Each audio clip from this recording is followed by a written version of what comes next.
Yo he preparado es una especie de editorial, una columna que vengo trabajando en mi cabeza y con una interpelación por parte de Dios desde hace un tiempo, que tiene que ver un poco con el Mundial de Fútbol que se aproxima.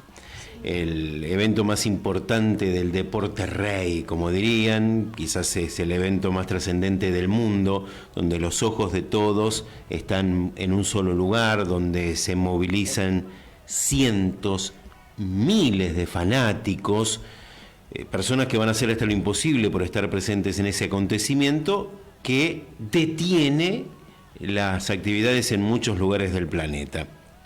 Te puede gustar o no el fútbol, no vamos a hablar de fútbol. Sí. Lo que es imposible es que el mundial no te afecte de alguna manera.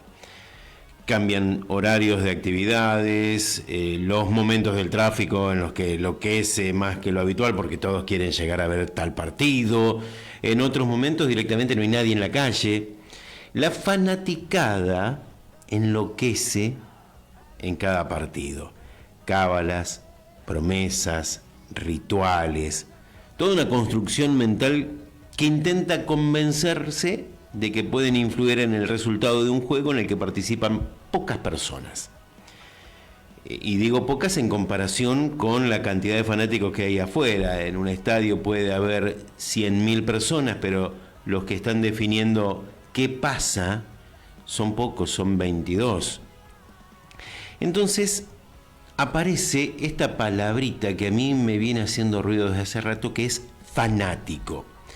Para una mejor comprensión de lo que quiero decir, definamos el término correctamente. ¿Qué es un fanático? Un fanático es alguien que defiende con tenacidad desmedida, con pasión y con intransigencia sus creencias, opiniones o causas. Muchas veces con una devoción tan extrema que anula su propia razón. No escucha, no analiza, rechaza cualquier crítica, se cierra. Y ahí es donde empiezo por lo que conviene más, empezar a pensar en mí, en la cantidad de veces que yo me comporté como un fanático, cegado, encerrado en una idea, incapaz de ver un poco más allá de lo que yo mismo pensaba. ¿Te pasó a vos? A vos que nos estás escuchando, ¿alguna vez te pasó, te analizás ahora y decís, y sí, la verdad que alguna vez estuve así cerradísimo en una idea, era bien cabezudo y no había manera de que me hicieran pensar de otra forma? ¿Alguna vez te cerraste tanto que estabas convencido que era correcto algo y perdiste la capacidad de ver el todo en esa cuestión? Y no estoy hablando de abandonar convicciones o ser liviano en tus convicciones, sino hablo de analizarlas con honestidad. Porque creo que es lo que nos pasó también cuando llegamos a Cristo. Analizamos nuestra vida con objetividad y tuvimos que darnos cuenta de que había cosas que nos parecían que estaban bien, pero que su final no era el correcto. Y vuelvo al fútbol, a estas criaturas que pierden toda cordura, que gritan desaforados diciéndole a los jugadores lo que tienen que hacer, cosa que, siendo honestos, el que grita solo puede hacer en un videojuego. Y esos gritos muchas veces terminan ¿en qué? En insultos, en agresiones, en ataques, incluso en amenazas. ¿Se entiende lo ilógico del tema? El fanatismo te vuelve así, ilógico. Y ahora corro la mirada hacia las redes sociales, que muchas veces tienen más de antisocial que de otra cosa, ¿no? Y me encuentro con otro tipo de fanático, el fanático del evangelio. Personas que también pierde su cordura, que exige, que señala, que juzga, que le dice al otro cómo tiene que vivir, qué música tiene que escuchar, cómo tiene que hablar, impone cosas que muchas veces ni ellos mismos logran cumplir, pero que saben disfrazar muy bien.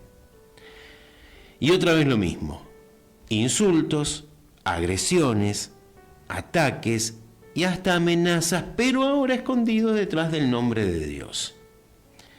Se agrede al que piense distinto, se lo juzga sin contexto, sin escuchar, sin intentar entender, sin una pizca de misericordia. Pero claro, es más fácil condenar. Y seamos sinceros, también es más divertido condenar. Nos gusta, nos encanta predicar condenación. Se van a pudrir en el infierno. Qué frasecita que nos gusta decir, pues tiene como power, ¿viste? ¡Oh! Hay mensajes que tienen más fuerza en el miedo que en el amor. Más énfasis en el castigo que en la salvación y más lugar para el enemigo que para Jesucristo. Si alguien no habla como queremos, es del diablo. Si alguien hace algo distinto, es hereje. Si no nos gusta, es del mundo. Y entonces la pregunta cae por sí sola. ¿En qué versículo de la Biblia el Señor nos manda a condenar al mundo? Porque nos encanta, y es el versículo emblema de toda la cristiandad, Juan 3:16. Porque de tal manera amó Dios al mundo, que ha dado a su Hijo para que ninguno se pierda, sino que sean salvos por Él. Pero ¿sabés qué nos pasa? Nos olvidamos de Juan 3:17, que está pegadito y que dice, porque no envió Dios a su Hijo al mundo para condenar al mundo, sino para que el mundo sea salvo por Él. Una y otra vez, si lo analizamos, encontramos lo mismo en Jesús, siempre amor. Porque cuando Jesús veía al pecador, antes que ver a un enemigo, veía una vida que necesitaba salvación. Mas Dios muestra su amor para con nosotros en que siendo aún pecadores, Cristo murió por nosotros, dice Romanos 5:8. Y no es poca cosa que nos haya dejado una invitación, aunque para ser honestos es una orden, a la gran comisión, aquella que dice, por tanto, id y hacer discípulos a todas las naciones. Lo pueden encontrar en Mateo 28:19. Y esta gran comisión está orientada a enseñar con amor sobre la vida conforme a los principios cristianos, para que esas enseñanzas se repliquen en otras personas y así se vaya propagando el plan de Dios para los hombres. Pero hacer discípulos no es destruir personas, no es humillar, no es señalar desde un pedestal, porque el mismo Jesús dijo, en esto conocerán que son mis discípulos, si tuvieran amor los unos por los otros. Dios jamás nos llamó a ser fanáticos, pero sí nos llamó a ser luz, nos llamó a ser sal, nos llamó a reflejar a Cristo. Imagínate un fanático del Evangelio frente a la samaritana. Y frente a la mujer acusada de adulterio, Jesús nunca negó el pecado, porque enseguida sale el purista a decirte, pero ¿qué estás apañando el pecado? No, Jesús no apañó el pecado, no lo negó, pero tampoco destruyó a la persona. A la mujer acusada de adulterio le dijo, ni yo te condeno, vete y no peques más. Ni yo te condeno, vete y no peques más. No le dijo, te vas a pudrir en el infierno ahora, pecadora inmunda, satanista. No, comprendió la situación y amó a la persona. Otra pregunta incómoda pero necesaria. ¿Qué hubiera hecho yo en el lugar de Jesús? ¿Y vos? Porque en los papeles está todo fácil, todo lindo. Pero en la vida real, ¿cómo reaccionamos frente a los homosexuales? Frente a una mujer que abortó, ¿cómo nos paramos? Y frente a un adicto, ¿cómo lo tratamos? ¿Cómo lo vemos y cómo nos ubicamos nosotros? ¿En qué pedestal nos ponemos delante de esta gente? Ahí se ve si realmente estamos llenos del amor o nos sentimos superiores, santos, impolutos, merecedores del cielo absoluto. Porque la palabra también dice, el que esté libre de pecado sea el primero en arrojar la piedra.